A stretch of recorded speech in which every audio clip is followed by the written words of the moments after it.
सेठ बच्चों देखो, हम लोगों को जो हिस्ट्री का चैप्टर नंबर 3 है उसके बारे में थोड़ा सा पढ़ना है। तो हिस्ट्री का जो चैप्टर नंबर 3 है उस चैप्टर नंबर 3 में है क्या, उस हिस्ट्री के चैप्टर नंबर 3 में हमको पढ़ना है British administrative structure in India from 1765 to 1857। तो बेसिकली हम लोगों को क्या पढ़ना है, बेसिकली हम लोगों को पढ़ना है British administrative structure in India from 1765 to 1857। अब बच्चों था ये कि ब्रिटिशर्स जब इंडिया में आए तो उस टाइम पर वो आए थे एज अ ट्रेडर्स। तो as a traders Britishers India में कब आए, as a traders Britishers India में आए कब, 1600 में। एंड 1600 में जब वो आए तो उन्होंने पहली फैक्ट्री लगाई कहाँ पर, सूरत में। एंड उसका चार्टर उनको दिया था जहांगीर ने। अब लेटर ऑन जब ब्रिटिशर्स एज अ ट्रेडर आए, उन्होंने क्या किया, इंडियन सब कॉन्टिनेंट्स में जो भी मतलब ग्राउंड लेवल रियलिटी थी उसको जाना। और इस ग्राउंड लेवल रियलिटी को जानकर उनको जब मालूम पड़ा कि यहाँ पर लैक ऑफ यूनिटी है एंड क्या है, राइवलरी है जो रूलर्स हैं, उसके बाद उन्होंने क्या किया, यहाँ पर कॉन्क्वेस्ट शुरू किया। तो उसके बाद ब्रिटिशर्स ने इंडियन टेरिटरीज़ का कॉन्क्वेस्ट किया। एंड आफ्टर कॉन्क्वेस्ट उनको ये रियलाइज़ हुआ कि यहाँ पर अगर हमको प्रॉफिट अच्छा कमाना है, अच्छी तरीके से यहाँ पर क्या करना है, रूल करना है, तो एक एडमिनिस्ट्रेटिव स्ट्रक्चर भी हमें यहाँ पर इस्टेब्लिश करना पड़ेगा। तो बच्चों अगर अर्लीस्ट मैं बात करूँगा, अर्ली के सबसे पहले की मैं अगर बात करूँगा कि सबसे अर्लीस्ट यहाँ पर एडमिनिस्ट्रेशन था किसका, कैसे था, तो बच्चों जो इंडिया में सबसे पहले जो क्या था एडमिनिस्ट्रेशन था वो किसका था, वो ऑफिशियल्स थे जो ईस्ट इंडिया कंपनी के थे। ठीक है, तो बच्चों अगर मैं अर्लीस्ट एडमिनिस्ट्रेशन की बात करूँगा इंडिया में तो वो कौन थे, वो थे officials of the east India company. Okay, उसके बाद अगर मैं बात करूं बच्चों तो उसके बाद क्या हुआ, जो यहाँ का एडमिनिस्ट्रेशन ईस्ट इंडिया कंपनी कर रही थी वो अपने प्रॉफिट के लिए कर रही थी। एंड उसकी कीमत जो थी वो पे कर रहे थे कौन, Indian peoples and Indian economy.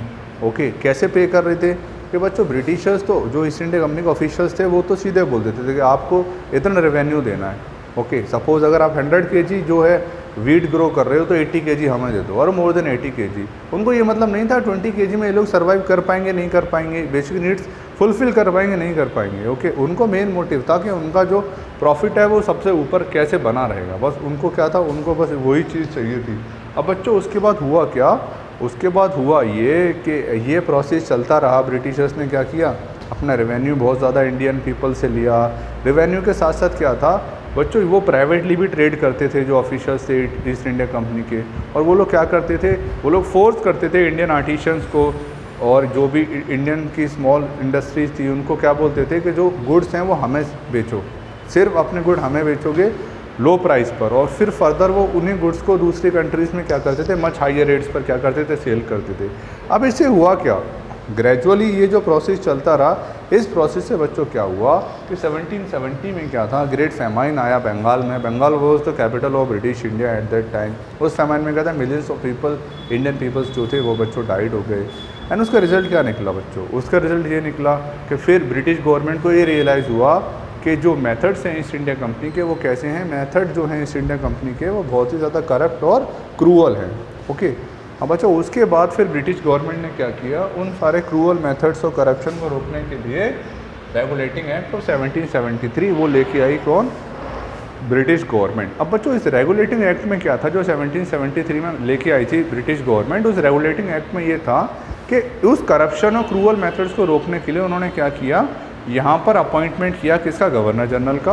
तो जैसे कि मैंने बताया कैपिटल थी बंगाल, तो कलकत्ता में गवर्नर जनरल अपॉइंट हुए और 2 और गवर्नर अपॉइंट हुए कहाँ पर, मद्रास में और बॉम्बे में। ठीक है, अब क्या था, ये जो गवर्नर जनरल थे कलकत्ता के ये सुपीरियर थे और इनको काम दिया गया सुपरविज़न का कि आपको क्या करना है, आपको अपने ऑर्डर्स जो हैं वो देने हैं किसको, बॉम्बे और मद्रास को, कि किस तरीके से लोग काम करें, थोड़ा करप्शन कम करो। ओके, लेकिन बच्चों लेटर ऑन क्या हुआ, due to lack of communication के जो गवर्नर्स थे वो इंडिपेंडेंट काम करने लग गए मद्रास में और कहाँ पर, चेन्नई में, जिससे जो गवर्नर जनरल थे कलकत्ता में वो ढंग से सुपरवाइज इन लोगों को कर नहीं पाए। ओके, दूसरा क्या था रेगुलेटिंग एक्ट में, दूसरी चीज़ रेगुलेटिंग एक्ट में ये थी कि क्या था बच्चों कि एक सुप्रीम कोर्ट थी वो इस्टेब्लिश करी गई कहाँ पर, कलकत्ता में।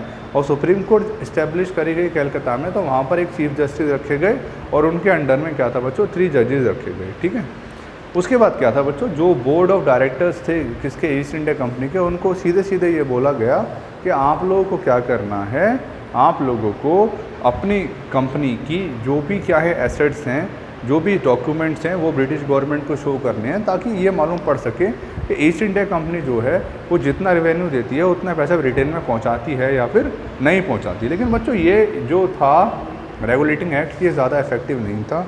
उसका रीज़न क्या था बच्चों, उसका रीज़न ये था कि जो गवर्नर थे मद्रास के और बॉम्बे के, वो क्या थे, वो इंडिपेंडेंटली डिसीजन ले लेते थे without asking the governor general of Calcutta.